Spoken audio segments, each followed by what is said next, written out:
Between the first the briefing of October 30th and the incident review of February 12th of 2021, did you conduct an independent review of the file? No, as I just said, given what happened on the 30th and that there was somewhat of a push to make sure the defense attorneys were served or accepted service, I didn't have any belief or any reason to believe that there were any issues with the case.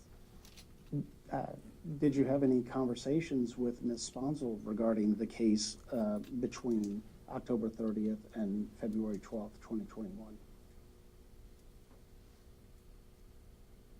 We were updating the spreadsheet periodically, so there may have been some updates.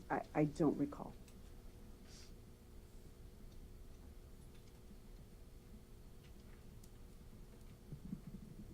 You said that you weren't aware of any concerns following the October 30th, 2020 briefing. Did you later develop any concerns regarding the October 17th case? Not until February 12th.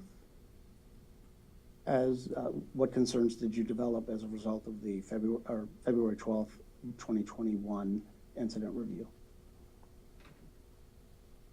What is going on here? Not with the case, but with the procedures. So all of a sudden we're called to give a presentation. I was not informed if there were any issues that people in the office were concerned about. I'm the supervisor. No one told me. I wasn't given a chance to look into any of those concerns. We were told we had to give a presentation. April did.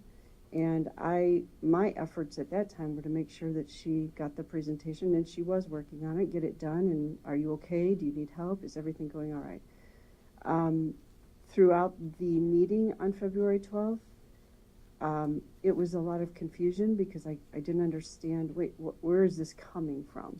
Because again, I wasn't informed. I was just told to show up. So that, I think, answers your question. I didn't have any concerns until I was sitting in that meeting. When you spoke to Ms. Sponsel in preparation for the February 12th, 2021 presentation, did you have any conversations with her regarding photos of the October 17th protesters, specifically any issues with sharpened fingernails or umbrellas? Did you say photos? Photos. Okay. Photographs. I'm sorry. I thought you said something else. No, because we didn't have a specific conversation about the evidence. It was more making sure she was putting the presentation together, and I knew she would do a good job at that. And I also was informed that there was an expert, a gang expert, that would be presenting with her. So it was just making sure it was getting done, and, you know, again, I had no, I thought they just wanted to hear about the case. I didn't know that, and now I know that people had some concerns, and no one told me. I wish they had. You, during the during the incident review, the February 12th, 2021 incident review, was there a discussion about the lack of photographs of October 17th protesters? I remember there were some questions. I don't remember the specifics, if there was a specific question about lack of, but I remember there were questions. Remember, there were a lot of people, you've probably already heard, a lot of people in the room. And April was doing a good job of presenting. Her expert was also discussing the evidence, and people were asking questions, and there were some concerns coming out, and I'm like, oh, that was the first I was learning of it. I don't remember, in answer to your question specifically, if there was questions about photographs. Do you remember if there were any questions regarding sharpened fingernails or sharpened umbrellas? I think I do remember that coming up, yes. And did Ms. Sponsel's responses to those questions seem to satisfy the group? I don't remember. Let me try to remember back. Were there any questions regarding cell phone downloads or data? That I don't remember. Was there any question regarding evidence that would support the charge allegation that these October 17th protesters acted in association with each other? Can you ask just the beginning of your question again? Sure. Was there any, is that what you said? Were there any questions regarding Were there any that? questions? Oh, yes, there were questions about that. My sense after the presentation was that they were acting in concert. That was my sense. Now, I'm not saying that there weren't questions in the room being asked of Ms. Sponsel and the expert. And she provided responses to the group? Yes, but I don't remember specifically the responses, but yes, she was answering the questions. Did the responses seem to satisfy the group? There were differing opinions, and I can tell you that there was not a conclusion when I was in the room, one way or the other. What happened at the conclusion of the presentation? We left, and I was told there'd be another meeting. I was not a part of that meeting. I was not invited. So I knew that others in that group, a subset probably of that group, were going to meet to further discuss it. Did you later learn the group's decision? I did. What was the group's decision? Later that day, at the end of the day, Vince Goddard contacted me to tell me that all of the cases and all of the counts, not just the gang count, were to be dismissed in total by the end of the day. Did you have any conversations with Ms. Sponsel regarding the group's decision? Yes, when Mr. Goddard told me that, I said we need to inform April. We did inform April. I decided to do the actual administrative duties of preparing the motions myself, and she then contacted the victims. Did Ms. Sponsel agree with the group's decision? We were shocked. I was shocked. And again, I wasn't in the second meeting. I didn't know the reason why. There wasn't time to be asking for the reason why, actually, because it was the end of the day and we were told we had to have those dismissals prepared by the end of the day. So now we're looking at almost 5 o'clock. I was going to rush home and do it. Did Ms. Sponsel agree with the group's decision? Again, neither one of us understood it. I think Vince had more information, but there wasn't time to discuss. It was just go get the job done. Did she agree to voluntarily sign the motion? She didn't have to. In our system, once the motion was prepared in any of our cases, we agree to our signature being on there because it's in the system. Obviously, we need to know what's happening, and then it's signed automatically. So she didn't have to. So I knew if I prepared those in the Carpel case, it would have her name on it, and it would be filed. Did Mr. Goddard have to convince Ms. Sponsel to sign the dismissal? She didn't have to sign it. As I said, she didn't prefer to prepare them. I was more than happy to do it. We just needed to get it done. It wasn't like she was refusing. It was just like, you know, there's other things that needed to be done. The victims need to be notified, and I said I would prepare them. During your conversation with Ms. Sponsel and Mr. Goddard, did Mr. Goddard have to inform Ms. Sponsel that if she refused to sign the motion, it could be some insubordination? He definitely suggested that that would be a problem. But it wasn't to force anything. It was informative. Were you involved in the Maricopa County Attorney's Office subsequent review of all of the FRB cases? Do you mean after February 12th? After February 12th. Okay. No, those cases were all taken away from us.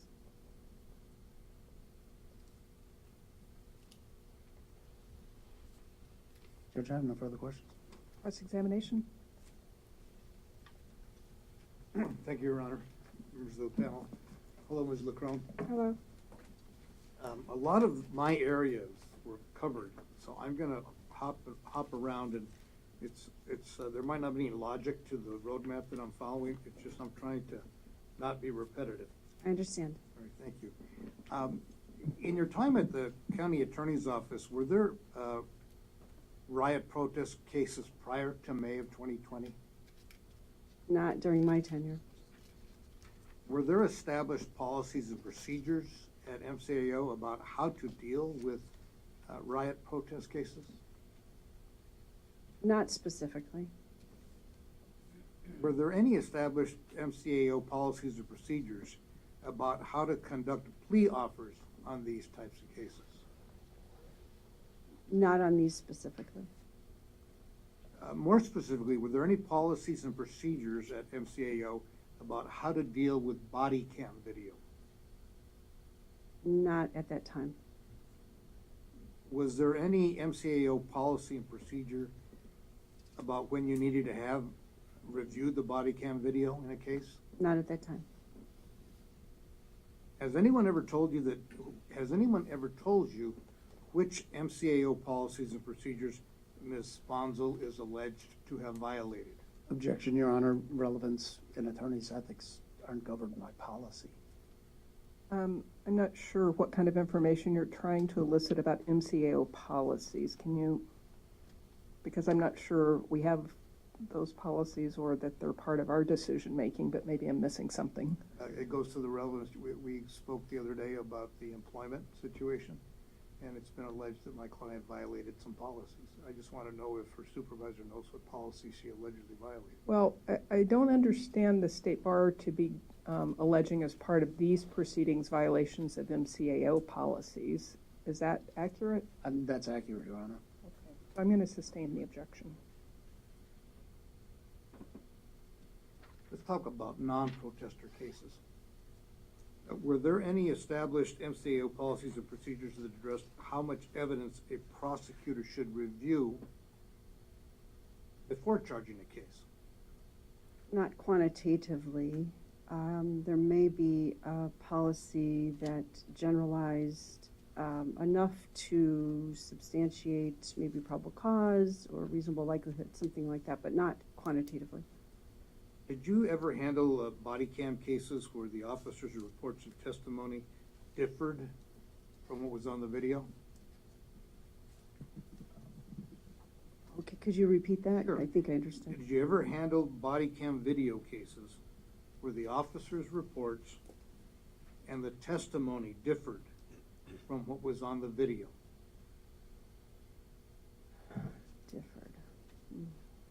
As I explained earlier, sometimes there was a conclusion and we needed more details.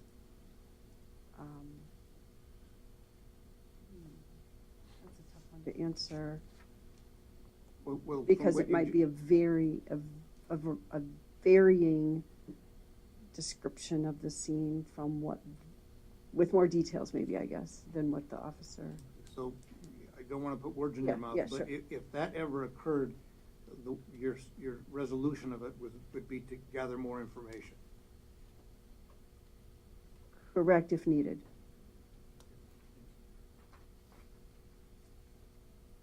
Let's talk about the First Responders Bureau, and the line of this question is to see if it's any way distinguishable from other divisions or bureaus in the Maricopa County Attorney's Office.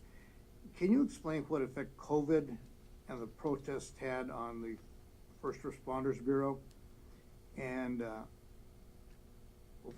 just ask that question. Can you explain what effect COVID and the protests had on the First Responders Bureau? So I want to just make sure we don't cover ground that was covered in direct. She did talk about how grand juries weren't operating for a period of time. There were preliminary hearings. So I don't know if you're asking something more specific than what she's talked about. I'll move on to the next question. Yeah. Were the effects any different for other bureaus? Well, I think this is what you're asking, or at least I'll answer, see if it is, but I can tell you this, that there were some bureaus that were not as busy, if I can generally say that, because some of the cases in the system were being continued in the courts, and some bureaus may not have been as active as ours in a number of arrests. It certainly was a time in our culture when there was an anti-police sentiment, and we were doing all the police aggravated assault cases. So we were probably one of the one of the few that were busier than maybe, let's say, a death penalty bureau that didn't have as many arrests. So there was a difference. I definitely felt that we were pretty busy during COVID, and we would hear that others weren't as busy. Does that answer your question? Yeah, I'm not sure if it does. It leads me to the next one. Perfect segue. Are you aware of the federal, First Responders Bureau's support staff having any issues with reviewing video and other evidence from home? Oh, issues from doing it from home? Yes, support staff. I don't recall that being a problem. Just because they were at home, I don't recall that. As Ms. Sponsel's supervisor, immediate supervisor, at the time of the protest cases, did you have any concerns about the way Ms. Sponsel was handling these cases? No. Do you have any reason to think that Ms. Sponsel should have waited to charge the October 17th, 2020 case? No. What was your understanding of Ms. Sponsel's experience and training related to gang cases? Extensive. She was well regarded as a gang prosecutor and had extensive experience. In the same time frame, can you contrast Ms. Sponsel's level of experience with gang cases compared to Heather Livingstone's experience? Well, I know. Objection, Your Honor. I don't believe Ms. Livingstone worked at the FRB at all. I don't know. But she was the head of the gang bureau. I understand where Mr. Calderon's going. I'll overrule the It's objection. a very short road, Your Honor. I get it. I know Heather Livingston, and I know she was in gangs. I wasn't in gangs at the time, and certainly both of them were in gangs and have much more experience than I. However, April would have more extensive, in my opinion, extensive experience in gangs than Heather. And if you're going to why this case didn't go there, at the October 30th meeting, Heather was there, Ken was, no one said it had to go there. It wasn't a requirement. Same question, but instead of Heather Livingstone, it would be Ryan Green. You know, Ryan had extensive experience. He was in the bureau when I was in the bureau. I was only there, I think, around 6 months, and then I was sent to be a supervisor at Ceph and Mesa. But I don't know, I probably wouldn't be the right one to answer that. They both had quite a bit of experience in gangs. In this hearing, Mr. Vick testified that he was upset that the October 30th case briefing meeting did not occur before the case was presented to the grand jury. Do you know if there was any attempt to hold that meeting before the case was presented to the grand jury? There was. And what do you know about that? I remember seeing emails from Vince Goddard asking a group of people to get that scheduled, and his email was either on the 20th, probably not the 20th, because that's the day I was in the grand jury and at Alistair Adele's house. I think the 21st might have been the day that emails were being sent around. We all were supposed to weigh in on whether we were available. Speaking of Alistair Adele, you mentioned that when you went to her party with the sole reason to try to bring this matter to her attention, and you mentioned it, and she gave you that look. How did you interpret the look from her? As if she knew what you were talking about, or she was just blowing you off? She was not blowing me off, I know that. It was registering with her. After the reaction, I expected she would get a hold of either Vince Goddard or Ken Vick. I don't know if she ever did. I hate to ask reputational questions because I've been objecting to them for the past few days, but I'm going to ask you for your information. What do you know about April Sponsel's reputation for diligence in her cases? From what I heard in the office, that she was a prosecutor who was on top of her cases. I did not hear anything negative. If I had heard a concern before she came to my bureau, I probably would have been watching for an issue, and I did not hear anything negative. Just so that I understand, today you've expressed your total confidence in Ms. Sponsel during that time frame, correct? Correct. You also testified that you heard her out relative to her request for additional help, and that you had presented it to Mr. Goddard, and Mr. Goddard had presented it up the chain of command. Are you aware that at the very same time the MCAO was sending prosecutors to assist Yavapai County? Yes, I'm aware. But I'll tell you how, because it's through hearsay. But when I was working in Yavapai, my secretary was busy and I was new. And I asked her, well, who are your other attorneys? Just curious in the office who else she was assisting. And she told me a name. And then she said, and then of course I have Maricopa County attorneys. I said, what do you mean?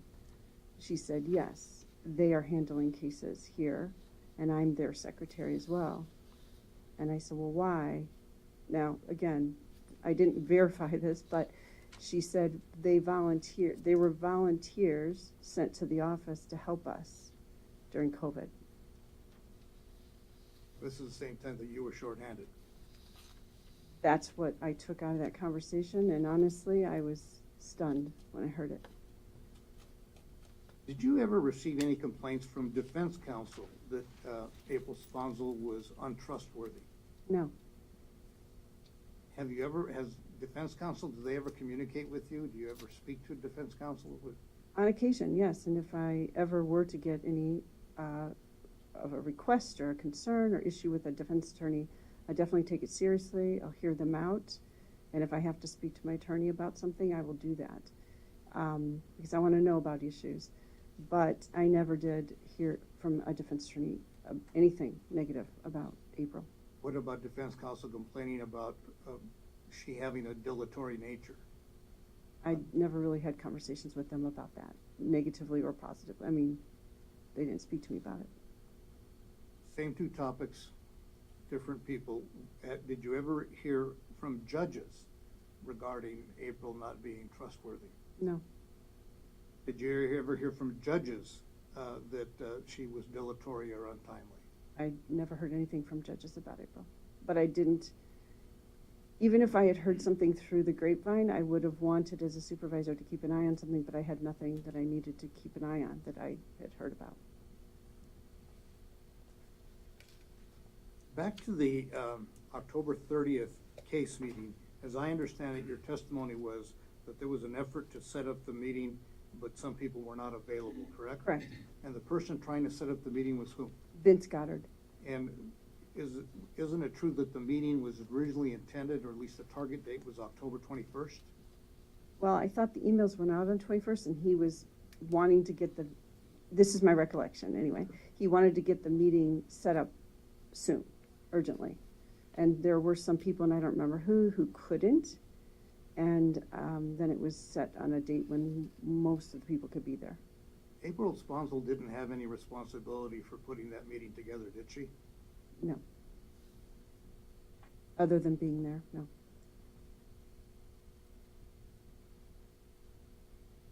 It's been raised in this case that there's an email chain involving April Sponsel discussing a plea agreement by Kerry Wilson. And it was alleged that the email did not mention that the plea agreement was part of a 3-pack plea. Do you know anything about that? I do now. What can you tell us? Well, I just know that there was a question after all of that happened and after I left the office about did I know that that was a 3-pack plea when the emails went out. But what I recall about the emails was the focus was on a conviction in one of the cases on the spreadsheet. That was the topic of the emails, is that, and that's why it was focused on one of the cases had pled. Did you find Ms. Sponsel's email to be misleading? No, certainly not when I read it. And even now, I'm not sure the relevance of having all of that information in there. The focus of the emails was on a case, the first case, having pled and getting that information to Miss Adele, and then informing her. I'm going to reference you to the State Bar took your interview, and I think it's Exhibit 234. You don't have to look at it unless Okay. you want to, Exhibit 234. But based on what we just talked about, looking back in hindsight, do you think things should have been handled differently? No. I mean, well, what do you mean? I'm sorry. In your interview, you were asked that question, and you said you did not think things should have been handled differently looking in hindsight. Do you still believe that today? Yes, and I don't know what prefaced that question, but things, I mean, I'm assuming it's all of the cases. No, I don't believe. I might circle back to that in Yeah. a minute. Actually, I'm gonna circle back sooner. We're talking about the October 17, 2020 case. Okay. If you believe that, do you still believe that, looking in hindsight, that you would not handle the case differently, or the case should not be handled differently? No, I don't. The information as it came in was being dealt with, and that's how we handle our cases. I mean, when we are prosecuting a case, we are constantly assessing and reassessing and acting and reacting to things as we get them, and that's what was happening here. This is a pretty short timeline from October 27th to February 12th. That's pretty short, and not only this case, but the other case was designated complex. Complex case designations do change the timelines. So I don't see in this case where something came to someone's attention where it was ignored, or that something came to the attention of someone where it wasn't remedied. From my perspective, on February 12th, when things came to light, not by me, the decision wasn't by me, but they were remedied so instantly. Would it be fair to say that based on your supervision of April Sponsel, as it relates to her standard practice of handling cases, that she continually reviewed the cases for developments as time went on to the case? That is my understanding, because that's how we operate as prosecutors. So I had no reason to believe it wasn't. And in your duties as a supervisor, isn't that something you expect your prosecutors to do as part of their ethical obligation? Yes. Do you believe that April Sponsel fulfilled her ethical obligations in that regard? Objection to the extent it calls for a legal conclusion. Sustained. It's your job as a supervisor, isn't it, to monitor not only your employees' work product, but their truthfulness, ethics, etc.? Yes. And how do you feel comfortable with April Sponsel's truthfulness, everything I just said? Yes, I do, and I never had any reason to question it, or I would have taken action. Is it possible that April's evaluation of the case is just based on her personal observation, and a reasonable person might look at it and disagree with her? Well, that does happen, and when I was in the February 12th meeting, that's what I thought was happening. We're just, reasonable minds can differ. So I was quite stunned when everything was dismissed, all of it. Let's get to that point about being quite stunned. In your state bar interview, you talked about April relying on a gang expert, multiple people involved assessing the facts, and relying on police officers. Do you remember that? I do. Did that reliance on the spectrum of people, gang expert, multiple people, police officers, did that give you any comfort that you believe that April Sponsel was acting reasonably? Yes.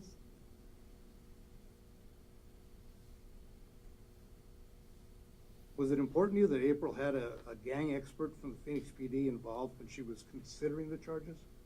Yes. Why? Because if we charge a gang case, we need an expert. We have to have an expert to give the opinion, or we cannot prove the gang allegation. Are you familiar with the theory of prosecutorial immunity? Well, yes. As I understand it, a prosecutor has to make an impartial decision and isn't in the role of investigating. If they become an investigator, then they're no longer a prosecutor. Their immunity goes out the window. That's the general. Objection, relevance. Well, give me a preview of where you're going, but I don't understand the question, so you'll probably have to re-ask it, but what are you trying to elicit now? Well, I mean, it's been suggested that April Sponsel needed to conduct independent investigations into what the Phoenix police, what the gang experts, what everybody was telling her. Under qualified immunity, Your Honor, you would know more about this than I do. Prosecutors have absolute and limited immunity, but once they become investigators, they're no longer prosecutors. Well, I'm not sure this witness has the foundation to answer the question about the legal parameters of qualified and absolute immunity. If you want to try to lay some foundation for that expertise, I might allow you to go there, although I don't really see the relevance. But you'd need to lay more foundation before she can answer those questions. Thank you, Your Honor. Was it reasonable for April to rely on her assessment from the gang expert? Yes, Why? because the person is the expert and would have the knowledge, the expertise, and probably the intel to make a conclusion, come to a conclusion. Who's Carl Martin? I did not work with him in my career there, but I knew of him. He was an investigator, I believe, former police officer, and highly regarded, and worked on our floor, but not in our bureau. Did you become aware that he drafted a search warrant related to the October 17th, 2020 case? Objection, Your Honor. Carl Martin would be the better person to testify about this stuff. This is really getting into hearsay. Did you become aware? Okay, so tell me where you're going with this. This is another individual that my client that was involved in this investigative. Yeah, Actual investigator. I understand, and I want to give you leeway to establish your defense, but it seems like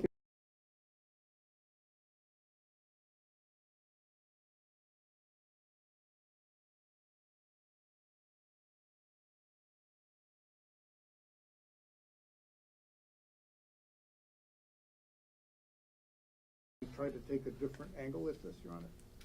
I don't know what you're asking me. Okay, may I ask a question, Your Honor? You can ask a question, Witness, please. you may ask it. Thank you, Your Honor. You talked about about who would issue search warrants, Who issues? right? In your process, is it the county attorney that issues the process, the deputy county attorney? Is it an investigator? Who issues the search warrants? Not the prosecutor. Thank you. Okay.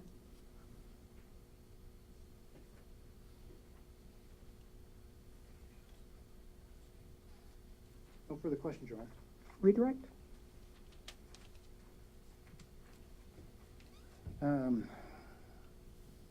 Did you review any of the filings in the October 17th case? And when you mean filings, what specifically? I'm just trying to understand what you're. Any of the filings in the case?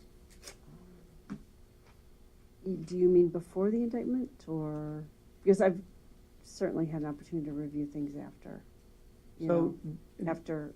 My questions are pretty straightforward. Were you aware that defense counsel were requesting specific disclosure from Ms. Sponsel? Oh, after the indictment? I didn't know that then, but I would not be surprised if that was happening as the case proceeded. Did you know that the defense counsel had already filed a motion to dismiss based on the grand jury presentation by Ms. Sponsel? I didn't know that then. I do know that now, that there was a motion to dismiss and remand, but those were not ruled upon by the judges.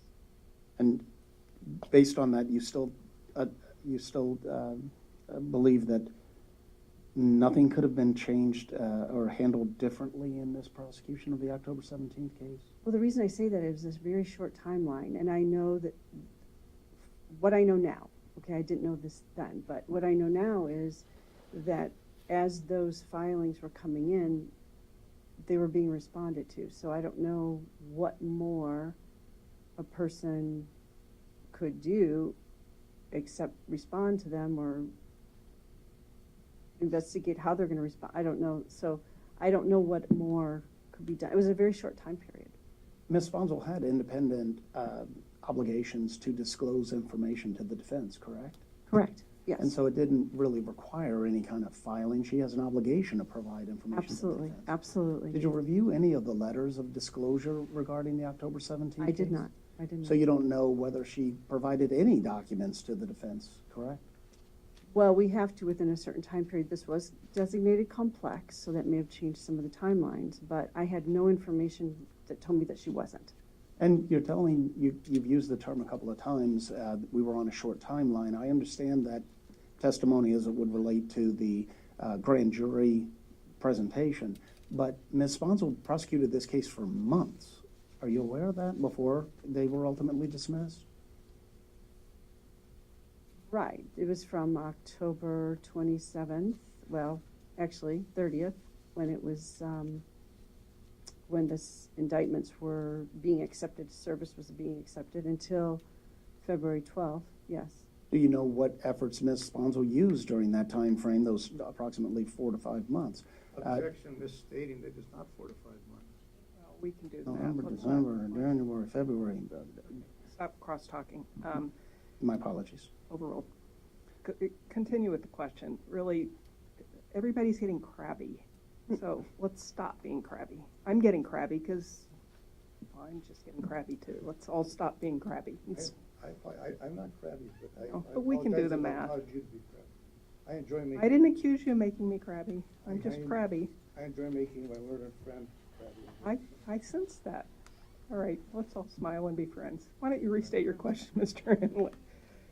Do you know what, if any, efforts Ms. Sponsel undertook regarding disclosure issues between October 27th through February 12th, 2021? At the time, I did not know. I did not hear any problems or complaints, and I expected that they were being done reasonably.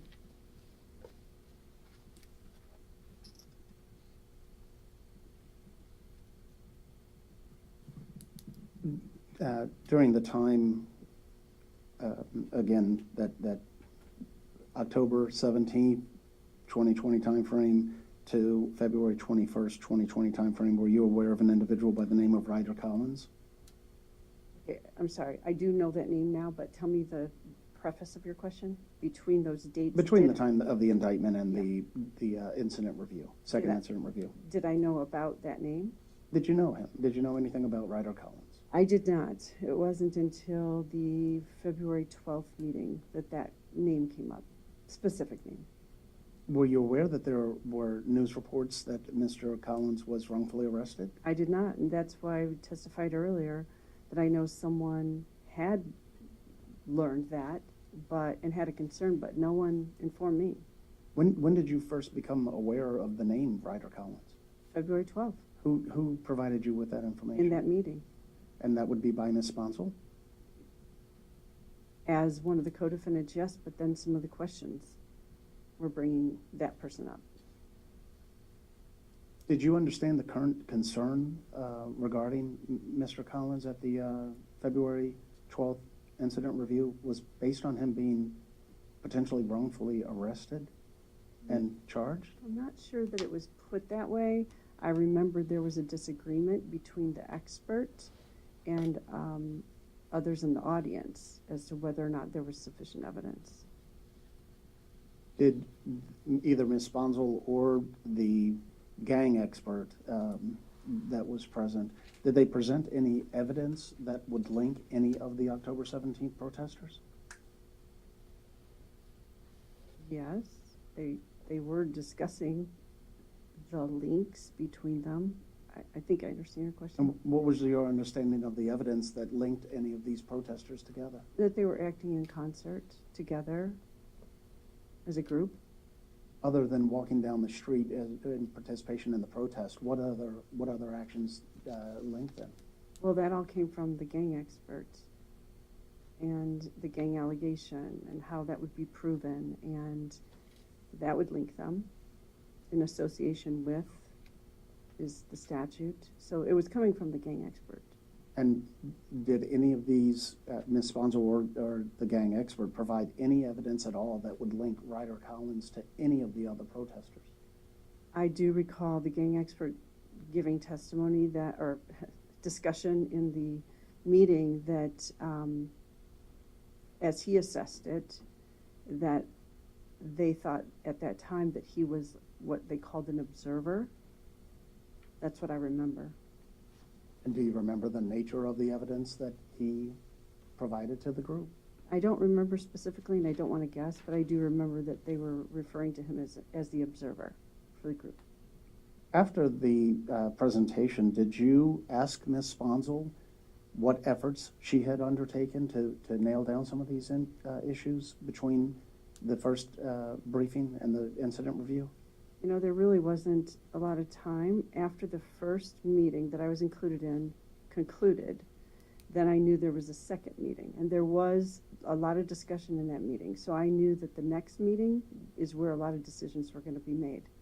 So I don't, you know, I can't remember exactly what I did with that time between the time that meeting ended and I was awaiting Vince's phone call to tell us what was the decision was. I don't remember what the time period was, but then when he did call, it was just to dismiss everything. Are you aware of any other MCAO attorneys that were fired during your tenure with the FRB? Oh, with FRB? Are you saying within FRB or within the office generally? I was referring to the office generally. It was in response to questions about her diligence and reputation, and that it seemed to imply that that she stated that nothing should have been handled differently by Ms. Sponsel. So you're asking her if she knows if any other attorneys at MCAO were fired? As a result of failure, for any of the reasons that Ms. Sponsel was fired. What's your objection? I don't think it's relevant to anybody else in the office. Well, I don't think the question is posed is relevant, so I'm sustaining the objection. To the best of your knowledge, have any MCAO attorneys been fired for failing to comply with their ethical obligations? In the whole history, I don't know. From FRB, no. And as a matter of fact, when April was put on leave, I didn't understand why, and I still to this day, I was never told specifically. And again, as a supervisor, I would want to know that, because I would want to, if we did anything wrong, I would want to make sure I talked to my people and we adjust, but I was never informed. I have nothing further. All right. Before we excuse you, Ms. LeCron, let me see if the hearing panel members have any questions for you. Mr. Sifferman. Yes, ma'am. Can you explain to us what the purpose of the spreadsheet was? Absolutely. So it started as we started to get these cases in very rapidly. The executive members wanted to keep an eye on things as they were coming in. So Ken Vick, I had started kind of a very informal, loose spreadsheet, just passing the information up. But Ken Vick devised this specific spreadsheet.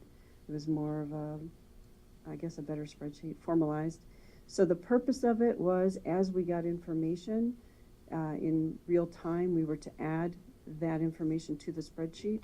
And again, it was something that everyone could access, all the executive members and our team, our bureau, so that they could keep an eye. And I'm assuming as well that the press woman wanted that information in real time, and also executive. You said the spreadsheet came up as a result of these cases. You're talking about the protest cases? Yes. And what type of information went into the spreadsheet? It was name, date of arrest, and I'm trying to remember, crime, maybe arrested for, status, for example, if the case pled, if there was, the cases from the Scottsdale Fashion Square Mall also went on there, so I was entering things like charged, maybe furthered, meaning I had to send it back for more information. We were also putting I believe is going to the grand jury, those kinds of, that real-time information as best we could jump on it in real time. And who had access to the spreadsheet? Ken Vick, the press person, I believe Tom Van Dorn, members of my bureau, because we had to enter it. I don't know who else. I'm assuming Alistair Adele, but it's an assumption. Vince Goddard. I don't know who else they had monitoring that, but those I do know were monitoring it and had access. Thank you, ma'am. Nothing more. Clerk, any questions? Yes, can you, Ms. LaCrone, can you take me back just a little bit to, you go to Miss Adele's house, Yes, to the fundraiser, yes. to give her the information, and she raises her eyebrows, which, I get it, it's in the thick of the party and all things going on, but there must have been an expectation. What was your expectation in delivering the information of what would happen when you delivered the information? That she would understand the urgency and call either Vince Goddard or Ken Vick. Now, again, I was getting through Vince that they were having a hard time getting a hold of her. I assumed at the time she's busy, she's running a campaign, and maybe they just couldn't contact her. So I found this is an opportunity to actually get the message to her. That was my purpose. Thank you. Any additional questions for Ms. LaCrone? And there is a correct answer. Nothing for Mr. Barr. All right. Thank you, Ms. LaCrone, for coming down to testify, and you're free to leave. Thank you, Your Honor. You're welcome. So let's talk about scheduling. We are all kind of crabby, and so my preference would be not to start with Ms. Sponsel this afternoon, but is she your last witness for your case in chief? She will be our last witness in the case in chief. Okay, so then in theory on Friday, I know between now and then you all will hone your questioning to Absolutely. precision and think, why am I asking this question? What fact does it make more or less likely relevant that the hearing panel has to decide? And so we'll have a very insightful, incisive examination on both direct and cross. So with that assumption in place, we ought to be able to finish with her testimony. Well, do you know yet, again, you don't have to tell me today, but is your thinking you're going to do a hybrid examination of your client? Yes, Your Honor, with the intent that the latter part of it to be very brief. And incisive and insightful Oh, and relevant. absolutely, and calming. Calming. All right, maybe we'll have some incense and.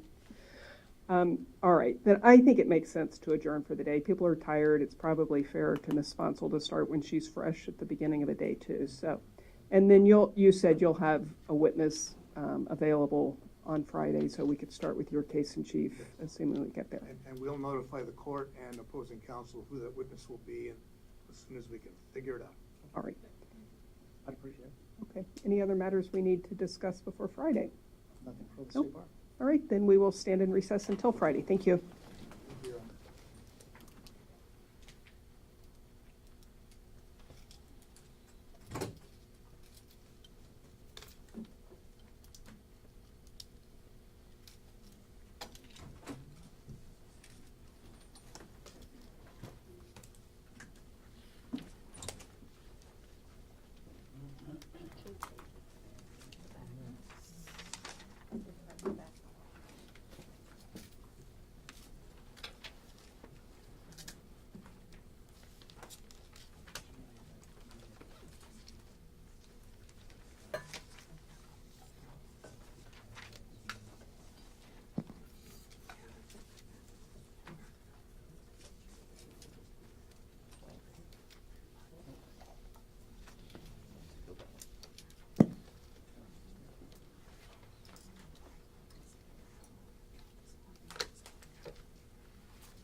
Snickers not gonna cut it.